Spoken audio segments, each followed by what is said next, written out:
Hi everyone, আজকে ছিল Sunday আর দুপুরে লাঞ্চ করে আমরা বেরিয়ে গেছিলাম শাড়ি কিনতে। শাড়ি কেন কিনছি, কারণ জামাই ষষ্ঠীতে আমরা হয়তো এখানে থাকবো না, তাই বাড়িতে আগেই জামাই ষষ্ঠী সেলিব্রেশন হবে। তো দীপম গেছিল আমার মায়ের জন্য একটি শাড়ি কিনতে।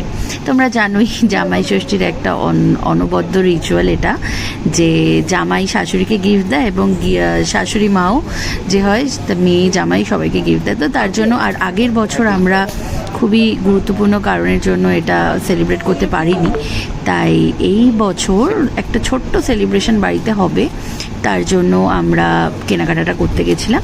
আমরা চলে গেছিলাম কলেজ স্ট্রিটের আদি ঢাকেশ্বরী। ওটা আমার খুব ফেভারিট একটা দোকান, কারণ ওটা একটা হয় না যে বাড়ির ফ্যামিলিতে সবাই ওখান থেকে কেনাকাটা করে, এবং আমিও ছোট থেকে যাই, এবং ওদের কালেকশন বাজেট ওয়াইজ খুবই ভালো।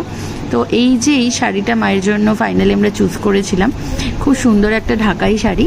তো এইগুলোই কিনছিলাম এবং আরও কিছু কালেকশন দেখছিলাম, তারপরে আমরা বেরিয়ে গেলাম এরপর থেকে। আমাদের শাড়ি কেনা হয়ে গেল, স্পেশাল শাড়ি। অ্যান্ড এবার আমরা আজকে একটু প্ল্যান আছে, আমরা আজকে নাটক দেখতে যাব অনেকদিন পর, অনেক দিন কি বছর পর। তো এখন যাব গিরিশ মঞ্চে, ওখানে গিয়ে দেখা হবে। গিরিশ মঞ্চে যাওয়ার আগে আবার ছোট্ট করে একটু ঢু মেরেলাম কলেজ স্ট্রিটে। দীপমের কলেজ স্ট্রিটে যাওয়াটা মানে ওর একটা নেশার মতো। আগের দিন আমরা গেছিলাম, সেদিন যে কটা বইও নিতে গেছিল সব কটা পাইনি বলে আজকেও একটু ঘুরে এলাম, বাট এনিওয়ে সেদিন বন্ধ ছিল সব কিছু, তাই আর পাওয়া হলো না।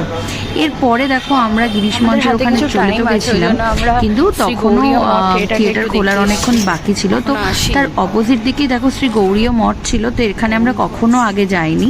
তো সেদিন ভাবলাম যে হাতে যখন একটু সময় আছেই, তো চলো একটু ঘুরে আসা যাক গৌরীয় মঠ। আর এই সমস্ত জায়গা সত্যি কথা বলতে আমার এবং দীপমের খুবই ফেভারিট। মানে এখানে গেলে না মানে এত শান্তি, মানে এত পিসফুল ফিলিংসটা হয় যে মনে হয় যেন বসেই থাকি। আর মানে প্রত্যেকটা জিনিস মানে এত স্নিগ্ধ, এত শান্ত, এবং ভেতরে কীর্তন হচ্ছিল আর দারুণ লাগছিল। মানে বিকেলবেলা ধূপ ধুনো সহযোগে কীর্তনটা আমাদের খুবই ভালো লাগে। তো আমরা ভেতরে ঘুরছিলাম একটু, আর দেখবে বাইরে সেই যতই গরম তাপদাহ থাক না কেন, এরকম একটা জায়গায় ভেতরে ঢুকলে যেন সব ক্লান্তি কোথায় এক নিমেষে চলে যায়। তো আমরা ভেতরটায় ঘুরছিলাম আর ভীষণ সত্যি ভালো লাগছিল, মনে হচ্ছিল কেন এতদিন এটার সন্ধান আমরা পাইনি এবং যাইও নি। তো যাই হোক, এসে ভেতরটা ঘুরে ঘুরে দেখছিলাম, আর বিভিন্ন জিনিসপত্র ইনফরমেটিভ কিছু লেখা ওখানে লাগানো ছিল ওয়ালের মধ্যে, ওগুলো একটু পড়ছিলাম। তো যাই হোক খুব ভালো লাগলো। তার লাস্টে এই যে ঠাকুরের আরতির সময় পেছনে এই যে কীর্তনটা হচ্ছিল, এত সুন্দর লাগছিল কি বলবো। ওটা দেখে আমরা ডিরেক্টলি নাটক দেখতেই ঢুকে গেল।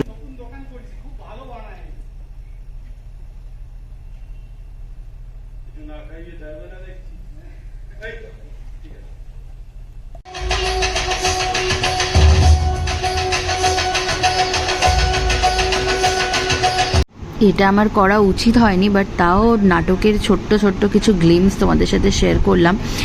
নাটকটার নাম সূর্যায়ন।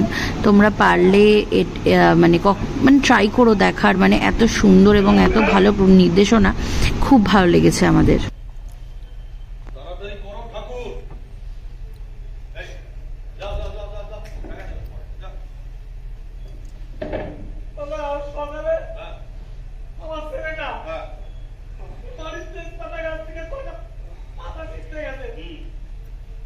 ঘর থেকে লোক বেরিয়ে